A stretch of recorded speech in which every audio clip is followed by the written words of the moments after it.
আজ চলো তোমাদের সাথে শেয়ার করি আমার কিছু রূপোর গয়নার কালেকশন। আমার এই গয়নাগুলো কিন্তু খুব গয়না নয়, এই গয়নাগুলোর সাথে এক একটা স্মৃতি জড়িয়ে আছে। এই কোমর ঝাপটাটা দেখতে পাচ্ছ, এটা কিন্তু আমার বিয়ের গিফট। রূপোর গয়না আমার পরতে খুব একটা ভালো না লাগলেও আমি কিন্তু আমার ছেলে মেয়েকে রূপোর গয়না দিয়ে সাজিয়ে রাখতে খুব ভালোবাসি। উনি 2 বছর বয়সে আমার 2 ভাই মানে কাকার ছেলেরা ওকে জামা কাপড় কেনার জন্য টাকা দিয়েছিল, তো সেই টাকাটা দিয়ে আমি এই বালাটা ওকে কিনে দিয়েছিলাম, জামা কাপড় না কিনে দিয়ে। এই হারটা আমি ওকে 5 মাস বয়সে বানিয়ে দিয়েছিলাম, হারটাও এখনো পড়ছে। এই বজরংবলীর লকেটটা ও জন্মদিনে পেয়েছিল। এরপর একটা রূপোর আংটি দেখাই, যেটা আমার কাকিমাই আমার মেয়েকে কোনো এক জন্মদিনে দিয়েছিল। এই আংটিটা ছোট হয়, সোনা এখন আর পরতে পারে না। এরপর সোনাকে আমি একটা জন্মদিনে ব্রেসলেট গিফট করেছিলাম, সেটাই চলো তোমাদেরকে দেখাই। এই ব্রেসলেটটা ছিঁড়ে গেছে, তো ইচ্ছা আছে এবার পুজোর সময় ওকে এই ব্রেসলেটটা আবার নতুন করে বানিয়ে দেবো। ডিজাইনটা খুব সুন্দর, দেখো আমিই পছন্দ করে কিনেছিলাম এই ব্রেসলেটটা। আমার সিটি গোল্ডের গয়না পরতে ভালো লাগলো, রূপোর গয়না কিন্তু আমি খুব একটা বেশি পরি না, আর আমার পরতে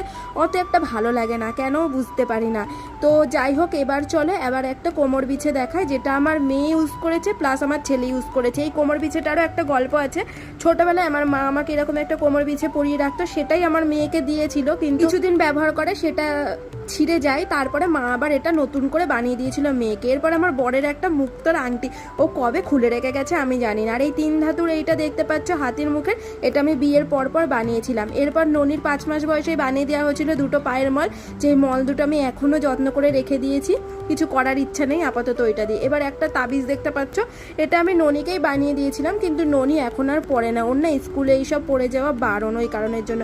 আর এই হারটা দেখতে পাচ্ছ, এই ক্রিস্টাল পাথরের রূপো দিয়ে বাঁধানো হারটা, এই হারটা কিন্তু আমার বিয়ের আগের মা বানিয়ে দিয়েছিল, যেটা আমি এখনো যত্ন করে রেখে দিয়েছি। এই হারটা খুব মোটা করে বানানো, কেননা অন্নপ্রাশনের সময় আমার ছোট কাকিমা আমার মেয়েকে একটা রূপোর চেন দিয়েছিল, সেই চেনটা আর ওর পিসি একটা চেন দিয়েছিল ওর কোনো 1 বছর জন্মদিনে, সেই দুটো চেন ভেঙে মোটা করে ওকে বানিয়ে দেওয়া হয়েছিল। আর এই দুটো বাজু দেখছো, বাজু দুটো আমার ছেলে মেয়েকে আমার মা বানিয়ে দিয়েছিল। বড় বাজুটা আমার মেয়ের আর ছোট বাজুটা কিন্তু আমার ছেলে। এখানে বেশিরভাগ গিফট হলো আমার মায়ের বা ছোট কাকিমারই দেওয়া আমার 2 ছেলে মেয়েকে। শুধু ছেলে লকডাউনের সময় হয়েছিল বলে ওর হার বালা আর পায়ের মল সমস্ত কিছু কিন্তু ওর বাবা বানিয়ে দিয়েছিল, অন্য কেউ দিতে পারেনি।